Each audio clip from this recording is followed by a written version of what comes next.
All systems go. Clear for liftoff.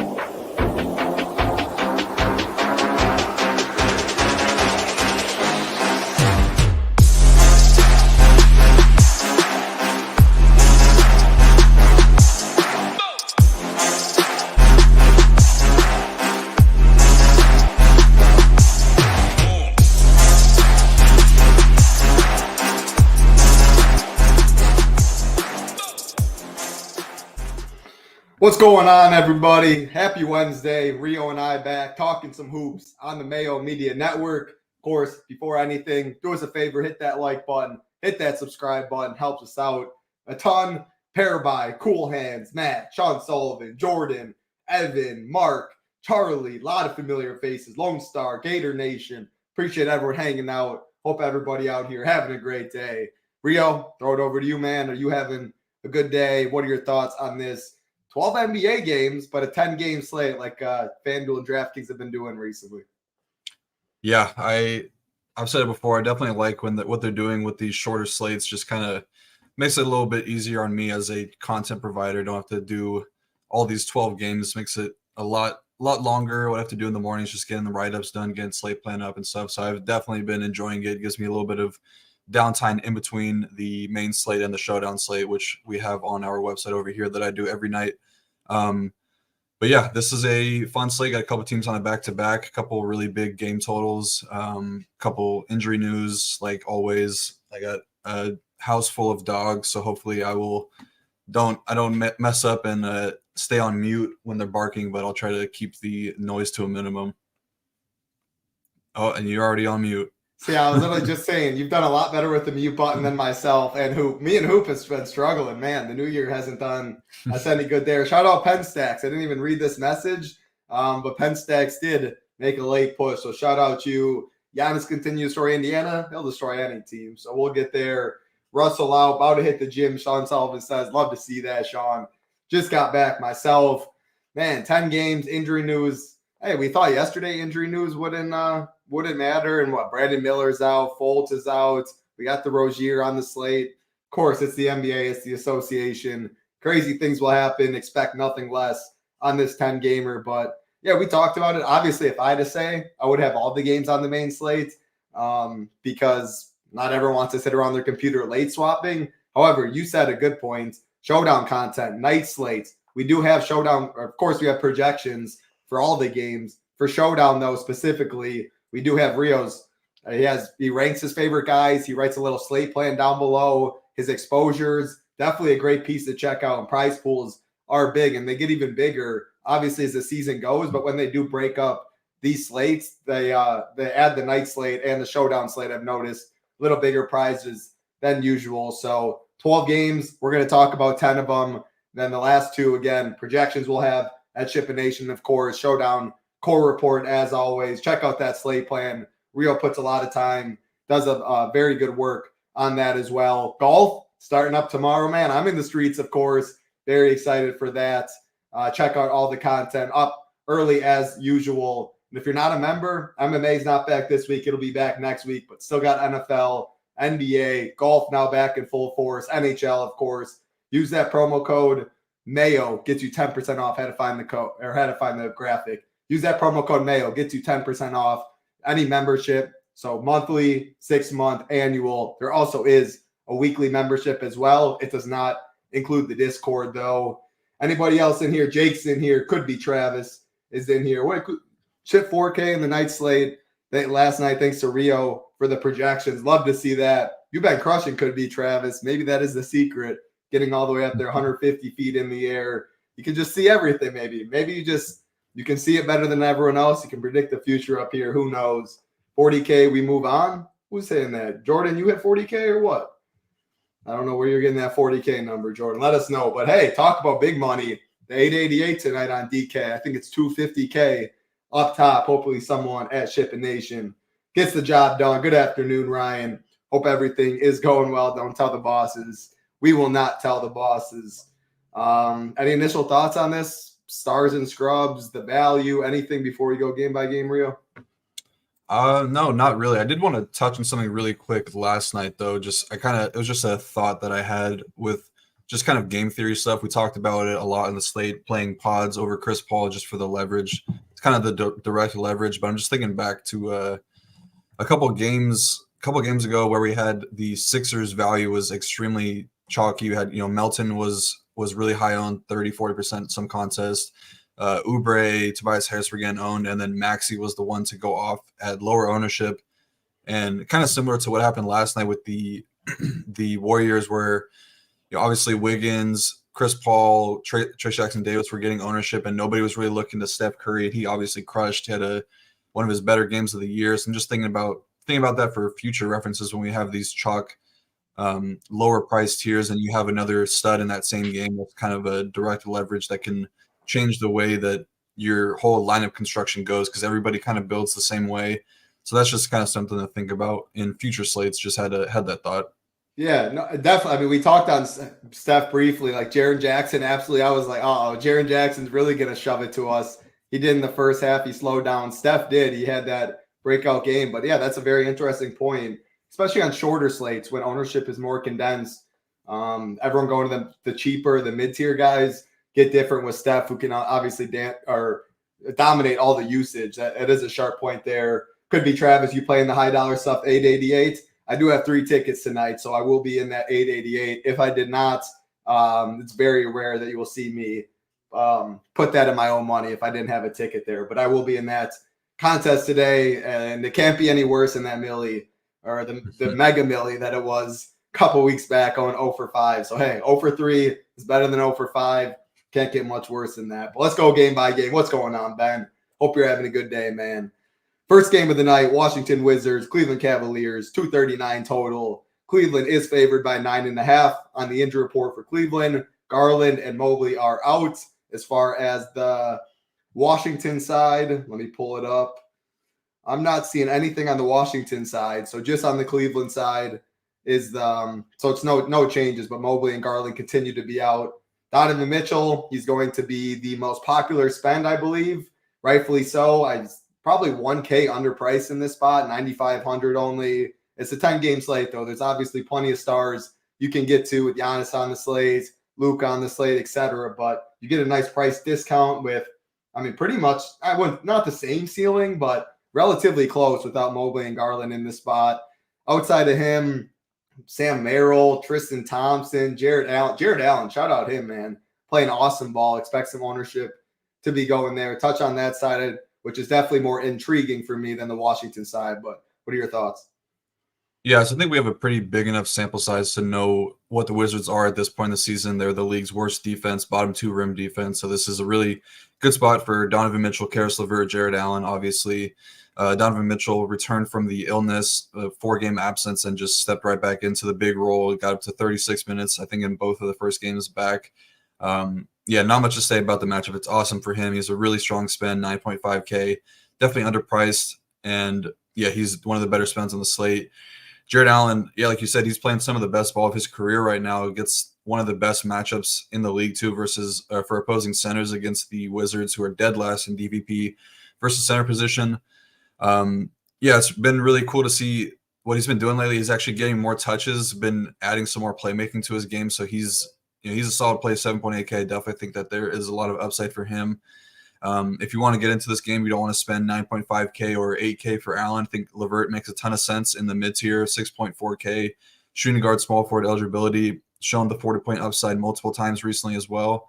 So he's definitely in play. And then, yeah, Sam Merrill could be a value option on this slate, depending how everything shakes out. But 3.4K, solid, been talked up by JB Bickerstaff, said he's just a solid all-around basketball player. A little bit of a worse matchup for – I'm not going to say worse, but it's a better matchup for interior scorers for against the Wizards, much less so for three-point shooters, which Merrill is, he's a sniper, going to be out there just launching threes. But he's a solid value play. And then on the Wizards sides, really only have interest in Kyle Kuzma, which is no surprise. But yeah, I think that if you're playing Kuzma, you would definitely want a Cleveland Cavalier on the comeback. Just hope that the game kind of shoots out and Kuzma is the one putting the team on his back, keeping it close. But that's really all I'm looking at in this game. What are your thoughts on Strus? I can't now. First of all, I can't wait for these freaking monitors to come because I'm only still on the laptop like usual. But when I click around, I've heard that people can hear it in the background, so I'm trying not to do that. But it's so tilting. But what are your thoughts on Strus? It's been, I mean, the usage has been so up and down. Like it feels like if he hits some early shots, that he'll chuck, and he can. I mean, the ceiling is definitely there. But you didn't talk about him, so I assume you don't have much interest. Definitely just GPP. Maybe larger field or bust. He has that upside, the floor on this 10-game slate. I mean, you can't miss at 6,500. It's not like his earlier prices. Any thoughts on him? He'd be the only one outside of Allen, D. Mitch, Merrill that I think I'd possibly get to. Yeah, Strus is just in a pretty big shooting slump right now, so he's kind of not making the list for me. Also going to be, is much more attractive spot for him with Donovan Mitchell out of the lineup, but Donovan Mitchell just commands so much of the usage, and they're getting Jared Allen much more involved just in the offense as a whole, not just out there to set pick and rolls and grab boards. He's actually becoming more of a playmaker, so I think that's definitely taken away some of the just overall upside of Max Strus, and on top of that, just him being in a massive shooting slip, just not really worth it for me right now personally. And last thing on this game, I think he'll get some ball run if they do. What are your thoughts? Sam Merrill, That is. I don't know if he plays in a blowout. I think that it would probably be like a Craig Porter Jr., Tristan Thompson. They have Imani Bates still, I believe. I don't know. I think he's a pretty solid rotation piece. I think they don't have Bates. They're thin. Like there's what I'm seeing is they got off the bench LeVert, Niang, Merrill, Craig Porter. And obviously, like I think Merrill would get more burn in garbage time than LeVert would. I think he could get some run at the 2 or the 3 in blowout. Yeah, they're pretty thin, so I think so. But I don't know. I guess you never know. I would say yes, though. Yeah, Rio sharper than me though, but they look thin on the bench. But you're not really playing for blowout script. Obviously, you want a little more safety, is why you're saying Sam Merrill on this 10-game slate, but I feel pretty good about him regardless. I think he gets normal run. If this game blows out, I think there's a decent chance he does get that run as well. What's going on, Smarty? Let's get to the next game on the slate. 7 p.m. Eastern, Milwaukee Bucks, Indiana Pacers. Man, it feels like these guys play every other week. It's absolutely insane. The total is always massive, 257. Tyrese, Giannis, going to be a lot of fun like usual. Bucks favored by 3. Injury report here, pretty big news. Middleton is questionable. Pat Connaughton is also questionable. On the Pacers side, Bruce Brown is questionable. Andrew Nembhard is questionable. I mean, if Middleton, Nembhard, and Bruce Brown are all ruled out, obviously I already love Giannis.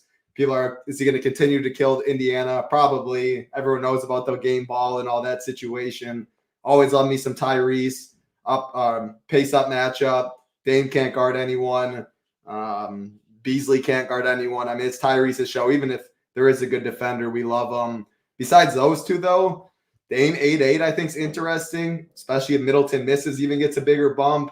Brooke Lopez is always interested in these spots, I think. And then talk about like if Nembhard is out, if Bruce Brown is out, can you get to a Buddy, a Matherin, something like that?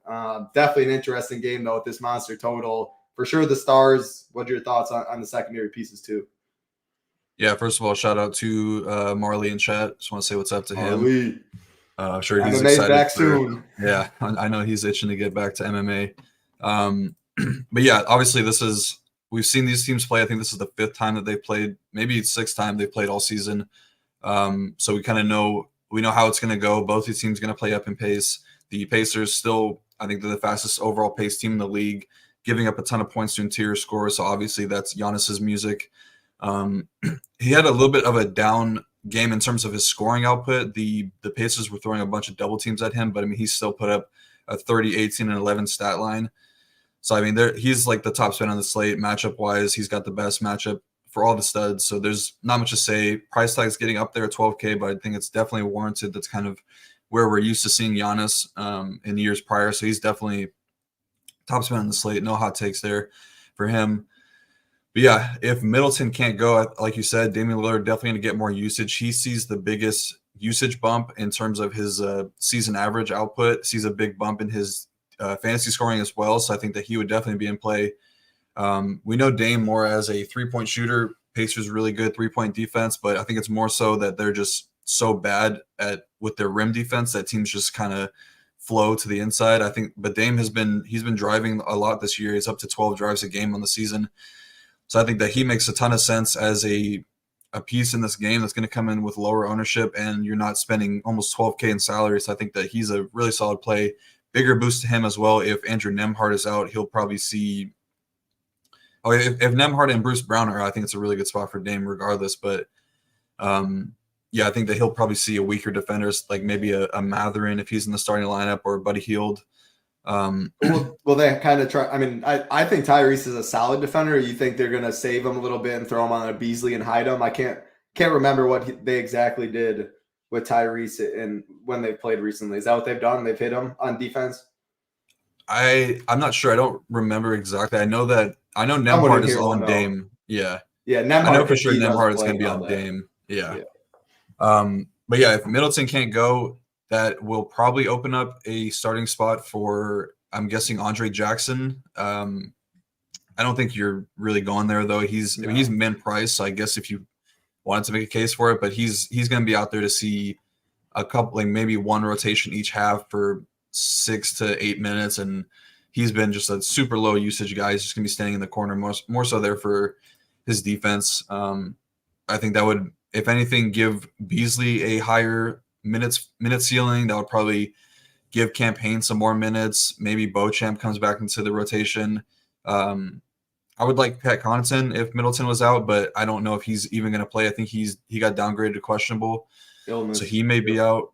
Yeah, so the Bucks could be pretty thin here, and they could just run a really tight rotation. So I think that, if you're missing Middleton and Pat Con, Dame and Giannis obviously going to be great plays, but like even Bobby Portis, Brook Lopez going to see more minutes. So I think they're interesting. As far as those two go, though, I would be a max one. I think that they're kind of just going with like the hot hand approach. If you look at the minutes game log, you'll see Bobby Portis get up to the 30s and Brook Lopez in the 20s, and then you'll see Lopez up to high 30s and Bobby Portis in the low 20s. So I think that they're kind of eating into each other's upside a little bit. So you would probably want to be a max one of those two tonight. But that's kind of where I'm looking on the Bucks side. And then on the Indy side, obviously Halliburton, he's crushed this matchup all season long. Bucks are going to throw a bunch of double teams at him, but it didn't really matter. He still put up a big line. And if they don't do that, the Bucks are one of the worst pick and roll defenses in the league. Brook Lopez just loves to play drop coverage. That kind of opens up a lot of passing lanes, a lot of open 3-pointers if he can get to his spot. So I think that he's obviously in a great spot. 10.2K, a little bit too cheap for him with how well he's played. I'm not really going to Miles Turner though. 7K. He's got a lot of downside at that price tag. We saw it last game. Got into foul trouble really quickly, which is always a big issue when you're going against Giannis. He's going to be attacking the rim a ton. So Turner is pretty volatile at 7K. Have seen him get some, he had some big ceiling games against the Bucks earlier. Had the big game against them in the in-season tournament. So he's definitely got that in the range of outcomes. But I think, just like we say a lot of the time, center is a really high opportunity cost position. I don't think you want to go there with Miles Turner at 7K. And then all the secondary guys, it's really just dependent on Nembhard and Bruce Brown's availability, which we'll definitely get the news before that game starting at 4. But if both those guys are out, I think Hield becomes pretty interesting. He's played really, really bad lately and really bad all season against the Bucks. I think he only averages he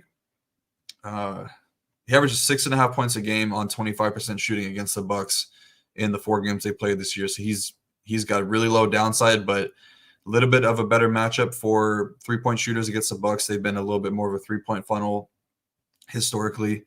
So I think he would definitely be in play, but I would prefer Bennedict Mathurin. He's killed the Bucks this year. He's had 2 games of upwards of 40 points. I think he went over 50 last game.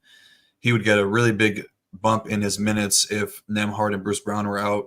And same would go for TJ McConnell, 4K. We know what TJ can do in the minutes he gets. He only needs about 22 to 24 minutes to pay off, and he could do it in a big way. He's got double upside in a short amount of time. So I think if both those guys are out, he becomes really interesting. And same thing for Isaiah Jackson. They like him in this matchup. He was kind of out of the lineup or out of the rotation in the in-season tournament. And then when these two teams met, we saw him kind of speculate a little bit that he would get more run just with the size that they would be needing against the Bucks. And he paid off. And then yeah, last game with Turner got into foul trouble, he crushed in the backup center minutes. I think that he's definitely a viable value option at center at 3.8K. Yeah, great breakdown. A couple of things that I see in chat. So you touched on McConnell's. People are bringing them up. I do think I would need Bruce Brown and Nembhard, I think, both to be out to probably get to TJ because they still have enough wings, guards. Halliburton's still going to command the ball a lot. Thoughts on full stack in this game? I would need Middleton. I think I would need all 4 of the Q tags to be out, and I still am not completely sure because I don't feel good. Even Andre Jackson min price, I don't feel good about it because there's Campaign, there's Beauchamp, obviously there's Beasley. All of those guys are always going to be secondary pieces when they're on the court. Dame and Giannis are so expensive. Then you go to the other side. I think if I did game stack it, there would be more Pacers players than it would be Nembhard and Brown that are out. But still, Buddy's played awful. Benedict's 5.5K, Neesmith is 5.6. These guys aren't completely free down low, so probably not a game stack, but maybe 1 to 3 pieces, something like that. Obviously, if you have 0, totals are cool in NBA, but opportunity pricing usage means more than a big total. So I don't doubt I get to game stack. Another interesting question, kind of like that. Can you go Hallie Giannis in the same lineup? Okay with pricing. If the slate locked right now, I think you're giving up a little too much. We have a lot of Q tags. It's a 10-game slate. If a lot of value does open up, it is the first game of the night, so we'd have to get news before lock. Maybe some very good value opens up, and then you can jam it a little more. Right now, though, I don't think it's the optimal move. I probably will not get there myself. Any thoughts on either of those, game stack or those 2 pairing? Yeah, I think if you're looking at game stack, it's probably with the lower price guys. I don't think that you'd want to get a Giannis. It'd probably be Dame over Giannis for me, and then Tyrese because that savings goes a long way probably. Yeah, that's exactly how I would look at it too. It's a lot to spend for. I mean, that kind of goes with what he said with pairing both of them. It's just a lot to invest super early in the night. You must have some really good insight on some value pieces if you're gonna just jam in those guys, because I mean right now there's a lot of question marks. There will be some value opening up, but it's a little risky to lock those 2 in together in the same lineup this early in the day.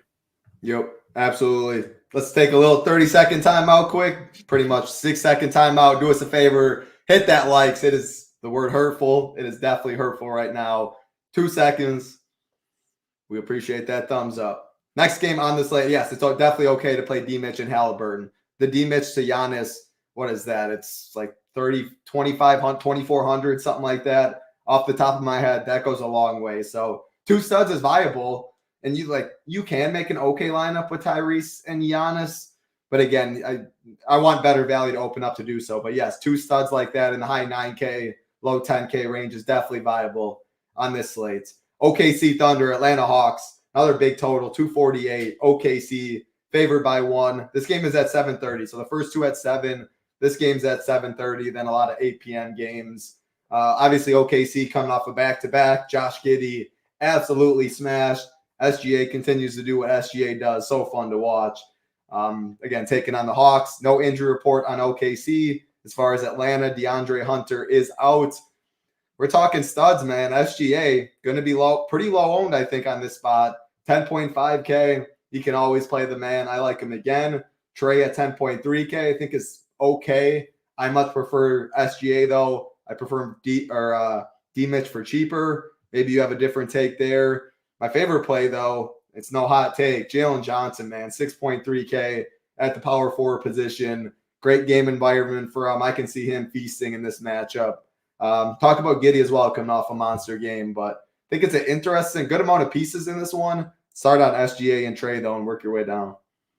Yeah, I think this is probably the game of the night for me. Going to be a really fun one. 2 fast-paced teams, 2 really good offenses. OKC coming off a big win last night against Boston. Almost blew that lead at the end of the game, but that was a really fun game to watch. But both these teams top 6 and 7 in offense and pace. So going to be a really fun game to watch and to invest in fantasy for sure.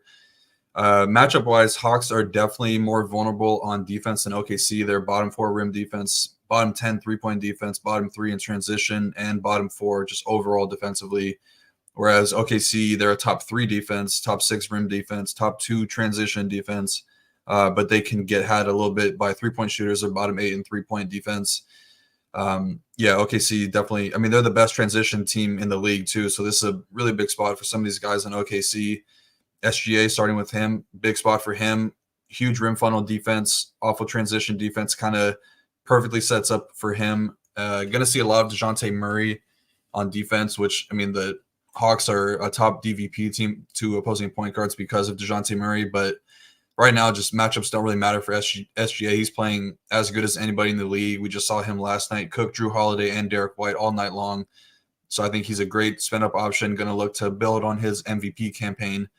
And I like this matchup for Chet a little bit too, 8K. He's been really consistent, kind of falls into the DeMar DeRozan bucket in terms of fantasy production, just going to be really solid cash game play around 40 DK points, but I think there's a little bit more upside for him in this one. Clint Capella been giving up some big games to opposing centers recently, and like I just mentioned earlier, with the Hawks struggling with their interior defense and transition defense, I think that Chet has a chance for a big game here at 8K, so I like him.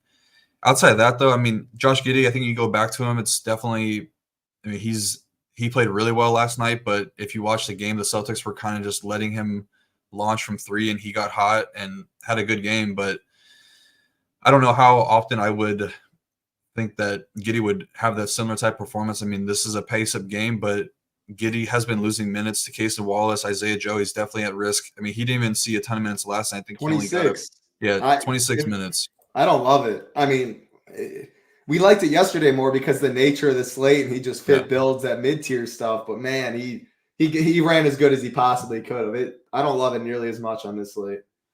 Yeah, it was pretty frustrating to watch. I mean, it wouldn't have mattered for me because I played Marcus Smart over him in some of my lineups, but I had a lot of Giddey, just not in the ones that mattered. But it was just really frustrating that the Thunder were literally just like letting him get all the rebounds. Like they were like boxing guys out and letting the ball bounce on the floor, and Giddey was like just picking up every single rebound. So that was pretty frustrating to watch. Treatment. They thought it was Westy out there. Yeah, exactly. Yeah, outside of that, I mean, you could get to Lou Dort if you want to, 5K, but I think it's more so a game stack type situation with him. I think we'll probably get some better value options in the forward spot, so I would probably be looking elsewhere. And then on the Hawks side, Trey has a big boy projection on our end, and I understand that he's been playing really well lately. Obviously, he had that big streak of 30-plus points and 10-plus assists. I think that I will be off of Trey here, though. Just the matchup-wise, this is not the spot for him. Thunder are a really good transition defense, really good on-ball defense with Lou Dort and SGA. Trey's going to have to launch a bunch of threes and knock them down, which Thunder are definitely more vulnerable to three-point shooters, but it's more so catch-and-shoot three-point shooters. So I think if we see Trey hit any type of ceiling, it's coming from assist. I think that, they're going to have him in pick-and-roll a bunch, and maybe he's setting up Sadiq Bey, Jalen Johnson, Bogdan Bogdanovic for three-point shots more so. But I don't think that the scoring is really going to be there that much for him in this one. So I will take an underweight approach. Worth noting that Trey hasn't topped more than 58 DraftKings points in his career against OKC. I don't know how sticky that is because it's a pretty small sample size to play each other, 8 to 10 times. So he could definitely go off, and he's been playing really well lately, 10.3K. Very reasonable price tag for him, but I'm going to be off of him personally. I think that this is much more of a DeJounte Murray spot, just with he's going to be out there for a bunch of minutes with the defense on SGA. And I think that if the Thunder are successful at shutting down Trey, it's probably because, well, obviously they're going to be shutting him down. I think that somebody's going to have to pick up the offensive workload, and a 124 team total. I think DeJounte Murray makes a ton of sense in mid-tier type builds, and he's shown pretty big upside at this price tag. So I like DeJounte Murray. I almost got to my next person, but Bogdan Bogdanovic is a little bit interesting too at 6.6K. Somebody that I could see getting more minutes in this one. I think that the Hawks could possibly go more small ball. Maybe they bump up Jalen Johnson to the 5 and Sadiq Bey to the 4. Bogdan plays more of the 2-3 role, and he could definitely get hot from 3. This is kind of the good spot for him. I think from a betting standpoint, taking his overs on threes makes a lot of sense. Just he's going to be knocking down some catch and shoot threes in this game, and that's the area that the Thunder struggle with the most. I don't think that this is the spot for Clint Capella. 6.4K, pretty reasonable price tag. His minutes have ticked up, but I could kind of see him getting ran off the court here with this game being so fast-paced. But it is worth noting that the Thunder do give up a ton of rebounds to opposing centers, so that would kind of be the upside case for him. And yeah, you mentioned Jalen Johnson earlier. I mean, he was the first person I had circled last night when I was looking at the slate. He's going to be in my core. This is the spot for him. Fast-paced game. I mean, he's just a stud, man. He came back from the wrist injury, played 29 minutes, then 35 and 37 minutes. I mean, he's just like the perfect role player for this team and for any team in the NBA, really. But yeah, he's my top overall play in this game and probably on the whole slate.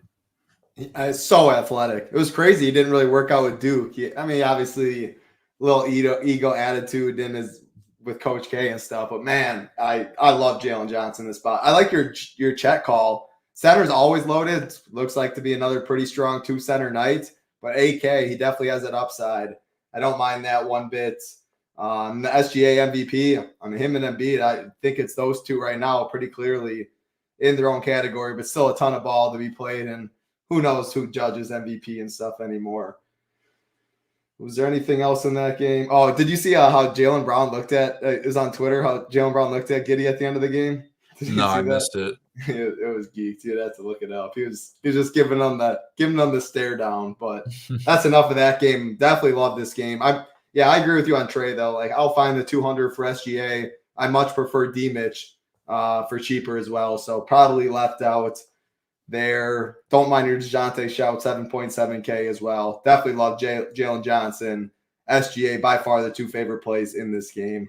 Let's keep it rolling. Next game on the slate, not nearly as appealing. Some people will be going here for value, though. Toronto Raptors, Memphis Grizzlies, 228 total. Memphis is favored by 1.5. Toronto side, Otto Porter's questionable, means nothing. Memphis side, Vince Williams is out. Derrick Rose is out. I'm seeing a little ownership on Santi. I also think Biz is popping a little bit at 3.8, and it's more so just the value and what it gets you. We talked about Biz yesterday. He did run good to get there. Not sure I love it on this slate, especially if he gets ownership. It was a short slate yesterday, etc. I don't love this game much. I think Scotty Barnes, though, always Scotty Barnes. Siakam, Ja. I think this game's relatively low on his spend ups, and they don't break the bank. What are your thoughts on this one? Yeah, from a game environment standpoint, this is probably one of the worst ones on the slate. I mean, these are two middle-of-the-pack pace teams. I mean, Grizzlies have been playing a little bit faster with Ja back, but their offense still looks terrible. I mean, they struggle to score points against the Spurs, who are one of the worst defenses in the league. So I think this game could be pretty ugly. I would not be surprised to see Ja a little bit monitored in his minutes. I wouldn't be surprised if he's a late add to the injury report. Did have a little bit of an injury scare with his knee right before halftime, but that was more so just like a knee-to-knee contact thing. It wasn't anything structural or anything like that. But yeah, I'm pretty low on this game outside of one guy that I have a lot of interest in that is not coming with very much ownership at all, and that is Emmanuel Quickley. He started last game, only got to 28 minutes, put up 31 DraftKings points, was much cheaper last time. He was at 5K, and he was in a lot of our lineups. He may have lost a little bit of minutes last game due to early foul trouble, but this is kind of a sneaky good spot for him. I think that Scotty Barnes probably going to get Marcus Smart on defense, and we know Marcus Smart is a really solid defender, so I think that would probably leave Quickley with one of Ja or Desmond Bane. And I just think that his role is going to continue to increase over time. I think they're kind of done with the Dennis Schroeder experiment. They gave him a lot of minutes last game, but I think that this is going to be slowly shifting over to Quickley's role as the starting point guard. He led the team in touch time last game, and that was only in 28 minutes. So they like having him with the ball in his hands. They're running more of a two-man game with him and Scotty Barnes in the pick and roll. And the Grizzlies are huge three-point funnel defense, also bottom 4 in DVP to opposing point guards. So I think that Quickley is a very interesting option at 6.4K with coming with little to no ownership. I agree with you on Scotty Barnes. He's always in play, but he did see a big usage decrease with Quickley entering the starting lineup. They're running him more as a kind of the pick and roll guy now. So, maybe he can get some more of his scoring output increased a little bit, but I think I'm gonna be looking elsewhere at 9K, like some guys a little bit more expensive, some guys for a little bit cheaper at the same position. I think Siakam is still in play though at 8.2K. He's playing a ton of minutes right now and taking a ton of shots, and that's really the only thing. Matchup wise, it's not good with the Grizzlies being really good on the interior, but I mean it's hard to ignore how many shots and how many minutes he's playing right now. I think Pirtle could make your player pool. This is a slightly negative matchup for opposing bigs, but he's got double-digit rebounds in 3 straight games. More of a minute ceiling now that they shipped off Precious Achiuwa, so they don't really have a true backup center. So I could see him getting more minutes as the season progresses, but that's pretty much it. Don't really have a ton of interest in anybody on the Memphis side. I guess Ja is, he can make your player pool, but for 300 or 500 more, Trey is there. Shea is more expensive. I prefer him. Prefer Donovan Mitchell for cheaper too. So not really a lot of interest. I don't really understand the Santi Aldama love. Maybe it's just positional stuff. He did have a good game last time out, but his minutes are not secure on a night-to-night basis. I mean, he got 9 4 games ago, got 14 2 games ago. So the minutes can be pretty low for him on a night-to-night basis. So I'm not really understanding the love for him. Yeah, when he does get there, he shoots the ball very efficiently for sure. I was looking a little bit about Jakob Poeltl. Are you any worry on this game going a little smaller? Like you did mention, no Precious there, but at least on the Memphis side, I mean, they don't need to go Biz at the 5. They can go Jaren Jackson a little smaller that way. Siakam slide into the 5 with Scotty at the 4 and stuff. Any worry there for Jakob's minutes? I'm always a little concerned. Obviously, no Precious there helps a bit. Or do you think he's pretty much locked into 30 at the 5 most nights? I definitely don't think he's getting his 35 to 37 every night, but I think that 30? 30 is definitely I think that's probably the median outcome for him. Yeah, I mean, I'll take 30, double in or 2 of the last 3 games, 11, 14, 10, 8 rebounds. You give me 30 minutes at 6'1", look at FanDuel 6'9" over there. So I think he is 30 minutes. I feel good about that. I think probably more we talk about this game, my favorite play in the game, but I think it is a pretty 10 games on the slate. If you want to X out some, this would probably be one of the games I do X out if I had to X out any. Keep it rolling to the next game because this falls in the same boat. New Orleans Pelicans, Pelicans, Timberwolves, 222 total. Minnesota favored by 5.5. Trey Murphy is questionable. He was questionable last game. He missed. And then nothing on the Minnesota side to worry about. Yeah, pretty much a full fade. If I picked anyone, it'd be one of Cat, Ant, and Gobert. None of them really excite me too much. It's kind of like the Pelican side. When all these guys are healthy, the bigger the slates, it's harder for me to get to some of them. CJ did start out hot early, but on this slate, I don't feel comfortable. I like others in the range more. Minnesota's pretty healthy too. Like, is it going to be Gobert? Is it going to be Ant? Is it going to be Cat? I don't know. So I'll probably fade this one. What about you?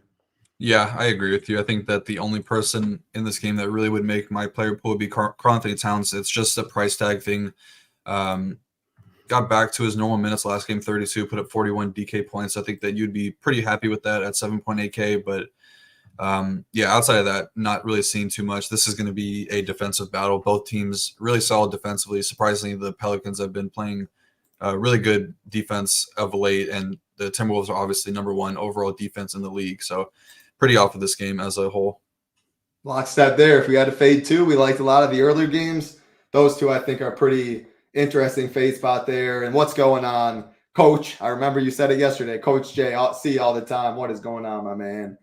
We'll keep it rolling. Again, we appreciate that like button. And no better time to get over to ShipItNation.com. Week 18 NFL, always a big edge there. Playoffs coming up. NBA still in full force. PGA back tomorrow. A lot of money to be made. MMA in 2 weeks. Make sure to use that promo code MAYO. We have weekly, monthly, 6-month, and annual packages. All of them do include the Discord except the weekly. The promo code does not work on weekly either. So monthly, 6-month, annual. Use that promo code MAYO. Gets you 10% off, and make sure to get in the Discord if you do so. Let's keep it rolling. 10 games, lots to talk about. Brooklyn Nets, Houston Rockets, 221 total. Houston is favored by 4. Looking at the injury report, Dennis Smith Jr. is questionable on the Nets side. Not too important news on this 10-game slate. As far as Houston, Tari Eason and Dylan Brooks are out, which is definitely a little more important news.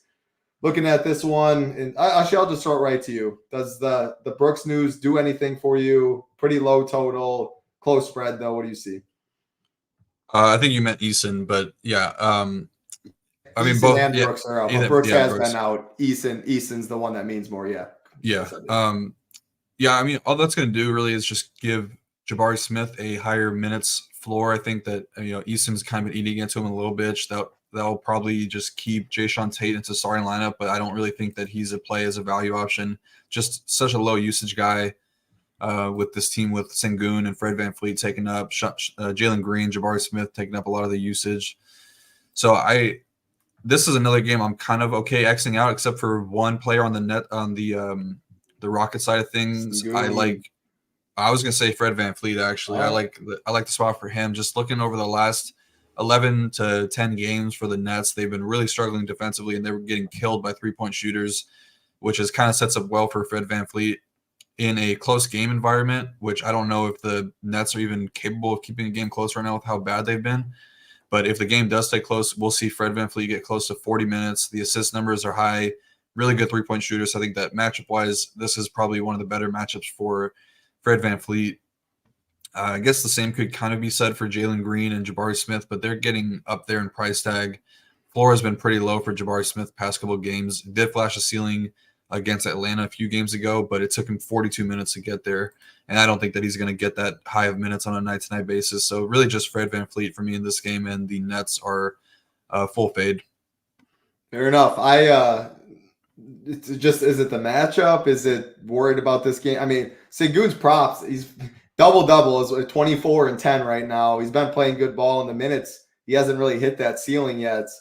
Center is loaded. The price is up there a bit. Is it mainly just the price and you prefer others kind of in that range, or it's the matchup? It's why you lean Fred VanVleet?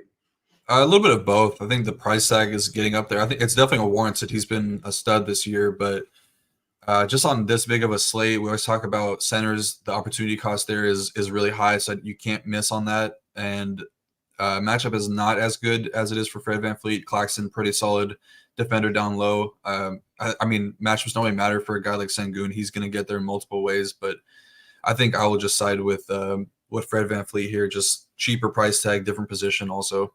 Yeah, that makes sense. More so for me, I like Sengun as a player. I know the upside's always there, but I think a lot of people, the highest I think people really go at center is Jared Allen.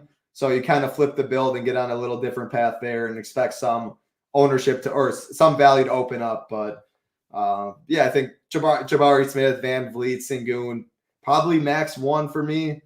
I don't love this game environment. Relatively healthy. So yeah, one of those. Otherwise, I think it's another game you can feel pretty good about Xing out. No interest. You're good. I didn't even hear you. You're good. No interest on the net side though over here. Still got, how many games do we got left? I got to make sure. 12 games on the slate, 10 games on, or 12 games tonight, 10 games on the slate. So yeah, still got 4 more games to talk about. 8:30 p.m. Eastern, Chicago Bulls, New York Knicks. 220 total. Knicks, big favorite, sitting about 9 on the Chicago side. Vooch is out. Levine is out. Patrick Williams is questionable. He didn't play the second half. He was hurt in that game. Ayo started for him in the second half. Then looking at the Knicks side, Mitchell Robinson's hurt. He's been hurt. Of course, they did get the OG Anunoby, the Precious Achua. And looking at it, I think OG is going to be one of the more popular plays on this slate. 5.6K. Look at what he did. 35 minutes in his first game. I mean, man, 35 minutes. Sign me up for that. Usage about 15. Grab some boards. 5.6K on DK. 6.3K on FanDuel. Outside of him, I think this game is pretty low owned. Any thoughts on no, not much interest for me on the Bulls side, but thoughts on OG, Julius Randle, Brunson as contrarian spends or nothing in this one? Yeah, I mean, first of all, big spread in this game.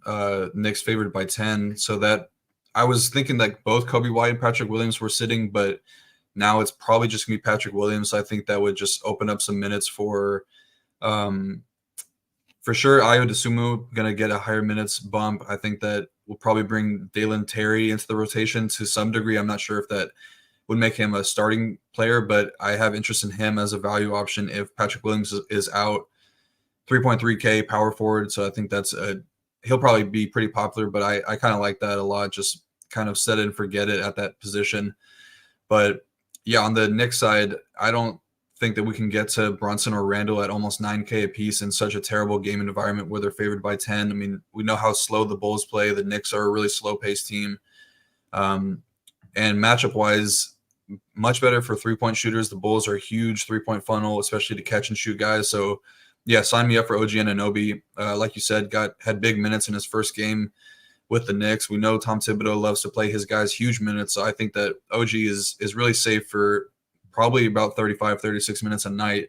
And at 5.6K, he's just way too cheap. So he's for sure my favorite option in this entire game. I don't think that it makes sense to get to Dante DiVincenzo too for the same reason.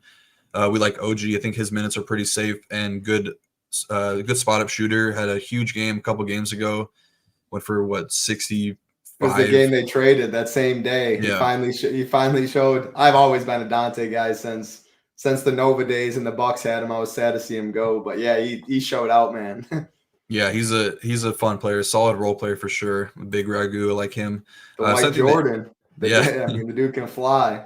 Yeah, he was fun to watch at Nova too in college. I liked watching him a lot. But yeah, I mean, he makes a ton of sense too for the same reasons that I like OG Anunoby. Just good spot of 3-point shooter. I mean, the Pacers are a really good 3-point defense in terms of 3-pointers allowed per game, and he hit 7 against them.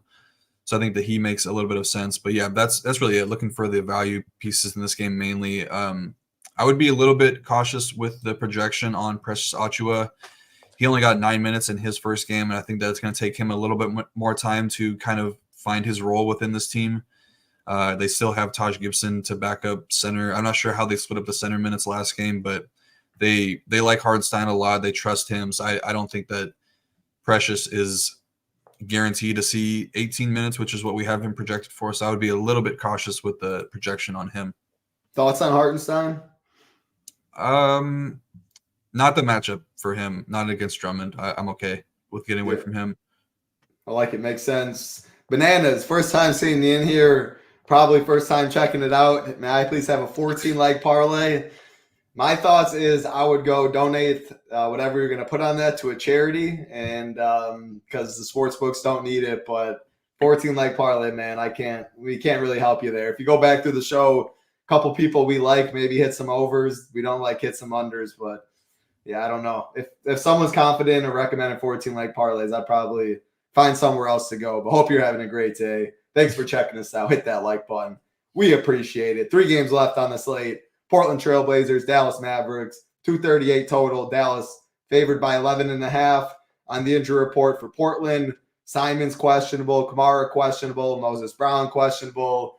Reith questionable. DeAndre Ayton is out. So a lot of news in this one at 8:30. As far as the Dallas side, Rashawn Holmes questionable. Dante Exum is out. This game is a very easy fade for me outside of possibly Luka. You mentioned that Giannis was your favorite spend. $400 difference, obviously different positions. I think Luka probably comes in a little higher owned. Does give you that backload flexibility too, with maybe more injury news popping up. But if you like Giannis more, I assume you probably won't have much Luka. Obviously, we'll never say anything bad about any of these studs, but it's really just him or bust for me. Yeah. I think that the big talking point on this game specifically is just the injuries on the Blazers side. All the guys that you mentioned, Shaedon Sharpe going to be on a minutes limit still. I assume Anthony Simons is back, but I don't think that he'll be limited at all, just an illness for him. But I mean, they have no depth at the center position with if Duop Reith is out or no Ayton's out, if Moses Brown is out, then you're left with Walker and them. Yeah, you're left with Jabari Walker, who is, I mean, he's pretty undersized for a center.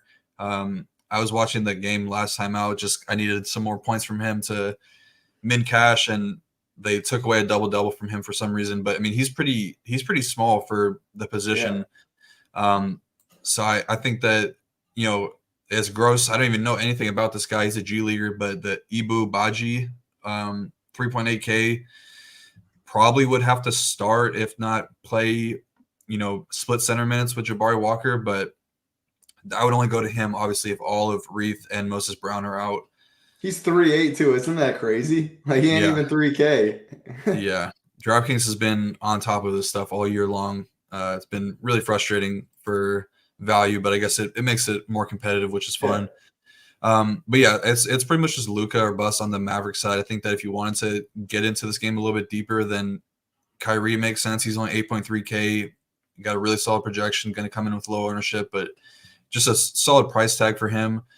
I think the matchup is actually pretty solid for Derek Lively. The Blazers are huge rim funnel. They're bottom three in rim defense, and they are allowing the 6th most points to pick and roll men. And I've been talking about it a few times in the slate plan and on the shows where Derek Lively and Luka Doncic have really built a really strong connection with their pick and roll. And this matchup kind of suits his play style pretty well.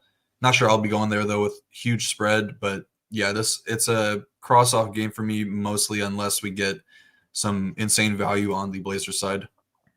So Matt says Baji could destroy Lively. I will definitely admit I know nothing about this guy. Besides last game, he got decent run against Phoenix, 3.5K. The dude has 7% usage rate. He was 2 for 2 from the field. Obviously, he's going to grab boards, 12 DK points. I mean, what is this guy's relative his ceiling? Yeah, I have no idea. I don't really know. He would need to start for me.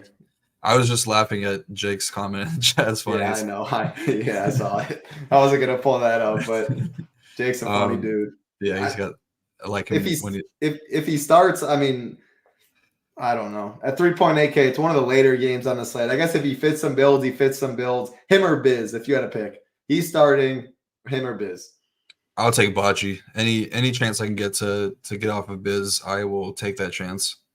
All right. I like it. Let's get to nothing else in that game. And what was your final takes on Luka? I mean, he's always in play. I think like matchup wise, this is a little bit obviously doesn't matter for Luka, but the Blazers are really solid 3-point defense, and Luka's just been launching. But obviously, he has the triple-double upside. He can get down to the rim and score down there. So he's good, but I do prefer Giannis for 400 more. Cool. 2 games left. Let's hit that like button. We do appreciate it. Help Mayo out. Help ourselves out. Hey, help yourself out. If you hit that like button, hey, karma's as real as it gets. Maybe a little better chance to ship tonight. Even a better chance if you got that Shipping Nation logo up there, which you can find in the Discourse. Check that out as well.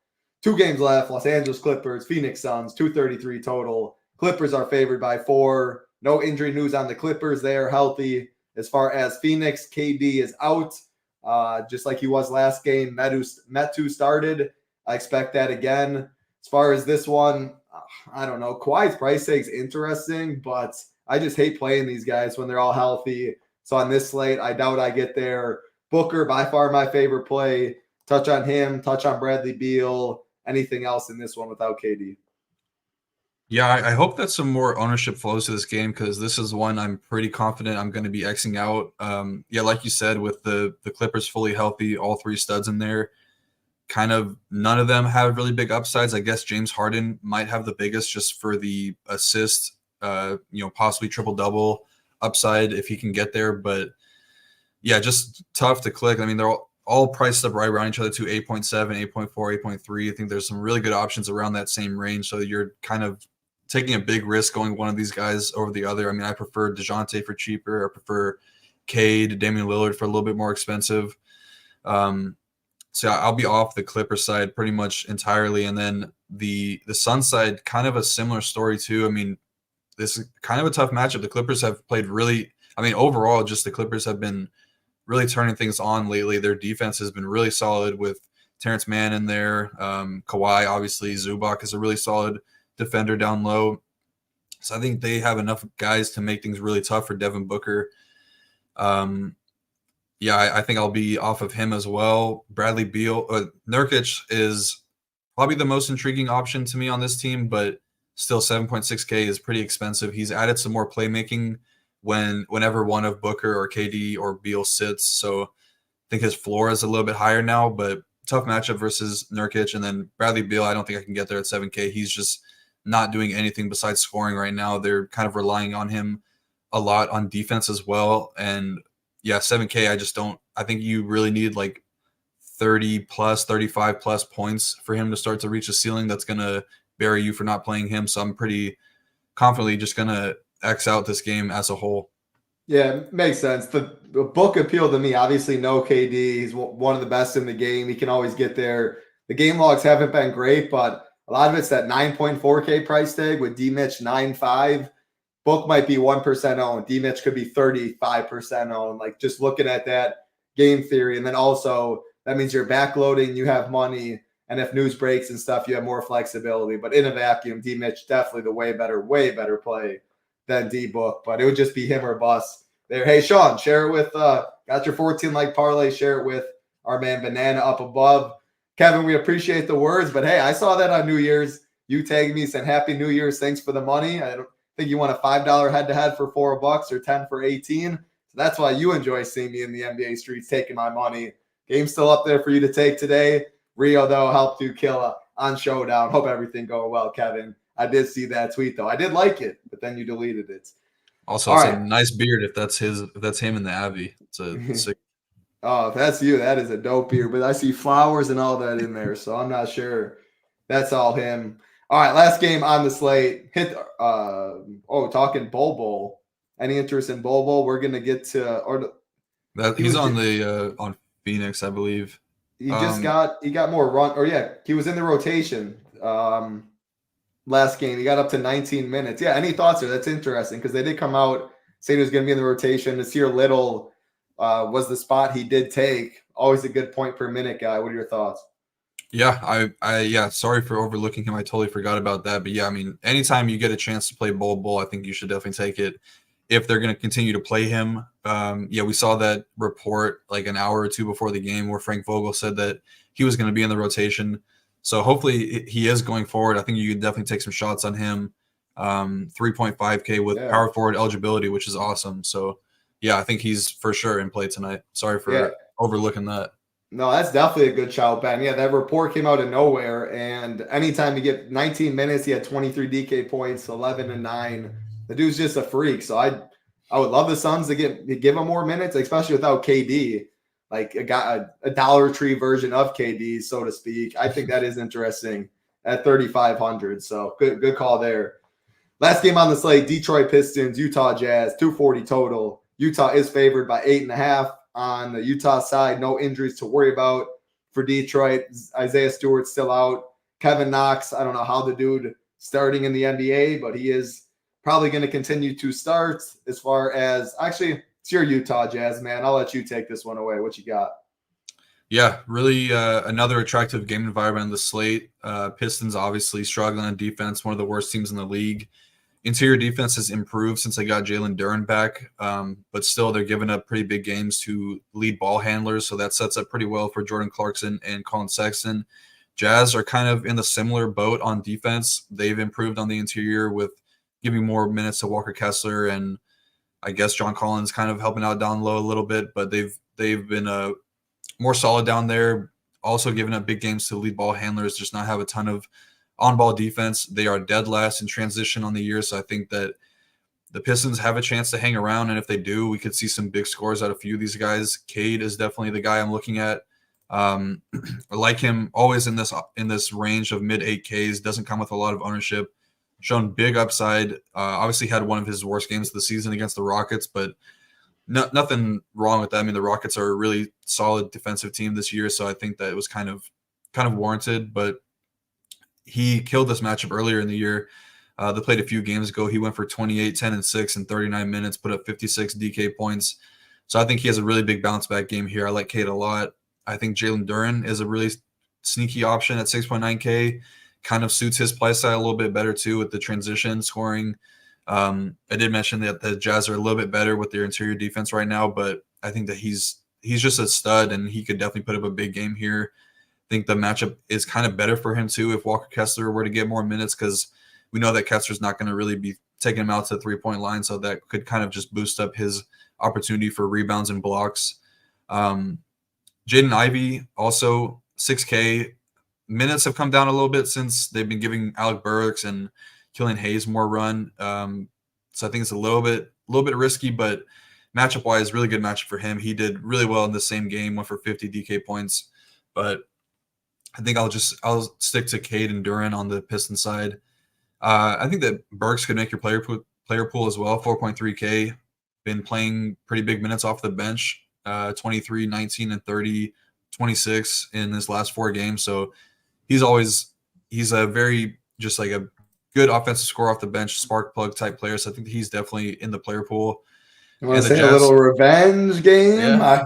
Little Burksy. I mean, he was part of my first shipper. I'll never forget. Burksy is what I call him. He put like up a 50 piece.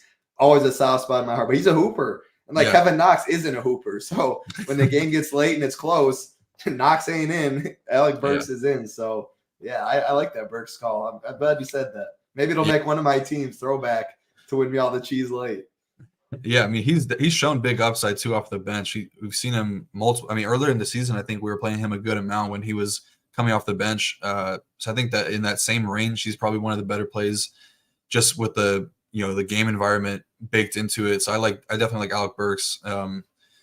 Loved him a lot when he was on Utah as well earlier in his career. But on the Jazz side, it's a bit tougher to break down because even I don't know as a Jazz fan what Will Hardy's going to do on a night-to-night basis. I mean, the starting lineup is weird with, you got Sexton there, you got Fontecchio. I think Chris Dunn's been starting a bit too. John Collins is at the 5. So I think they probably stick with the same starting lineup, and they'll have Clarkson and Kessler coming off the bench. But those will be the 2 guys that I have the most interest in just from an upside perspective. We saw Clarkson last game, kicking myself for not playing him more in that game, or on that slate. But 6K, he went for a triple-double. I don't think that he probably doesn't do that again in his career, but still he's got big scoring upside off the bench. And like I mentioned earlier, the Pistons have no on-ball defense. So I think that Clarkson could put up a big score here. I think that matchup-wise, this kind of is a Walker Kessler spot, just with the size of Jalen Duren. I think that he'll be out there more minutes than any other center. So I like him at 5.4K. I think the same could be said for Sexton too, why I like Clarkson, but I think you got to separate those two. I think that their upside is kind of negatively correlated. So I would be max one of those guys. And Keontae George kind of popping our projections, I would take a little bit with a grain of salt. Just they're kind of easing him back in. I don't know when or if he's going to get back into the starting lineup. They obviously have a lot invested into him.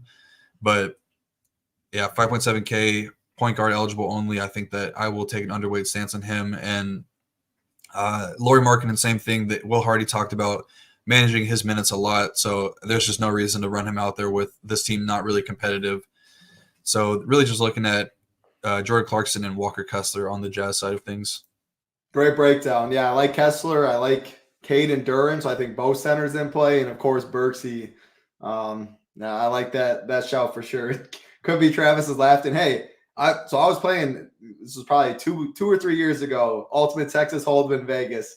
Kevin Knox's dad was there. They had a big tournament for his sons. And he literally, quote unquote, said that his younger brothers are going to be better than Kevin Knox. So he was pretty much saying his own son isn't a hooper like that. So hey, be on the lookout for that though. Very excited. I haven't been following. I actually looked it up. One of them's a 5-star recruit. Not sure what the other one is. So look out for these other Knox guys. His dad literally said that they're going to be better than Kevin Knox. So pretty much words in his mouth. Great stuff, though, Rio. And appreciate that, David. First-time viewer. Love that. Awesome breakdowns, as always. 10-game slate. There is 2 more games. But Showdown Core Report, Rio will break that down. That is premium on the site. We will have projections for those as well. FanDuel, DraftKings. Just doing those 10 games, though. Then you can enjoy some time with the family, the slate locks early, or whatever it may be. Final thoughts, Rio, for the people? No, not really. Yeah, I don't know. My low on play is going to be Emmanuel Quickly and DeJounte Murray tonight, though. I like those guys a lot in this slate. Love it. Use that promo code Mayo. Gets you 10% off monthly, 6-month annual packages. We also do have weekly as well. No Discord included in the weekly, though. Golf starting tomorrow. Check that out. The content's up on the site. NBA, NFL, of course. We'll be back tomorrow on the SHIPIT Nation YouTube channel. Check that out. Hit that like on the way out. Hit that subscribe. Helps us out a ton. Let's see some SHIPIT Nation logos up top. Maybe someone from SHIPIT Nation wins 250 big ones. Good luck for Rio, my self-titled town. Have a good night. Be safe.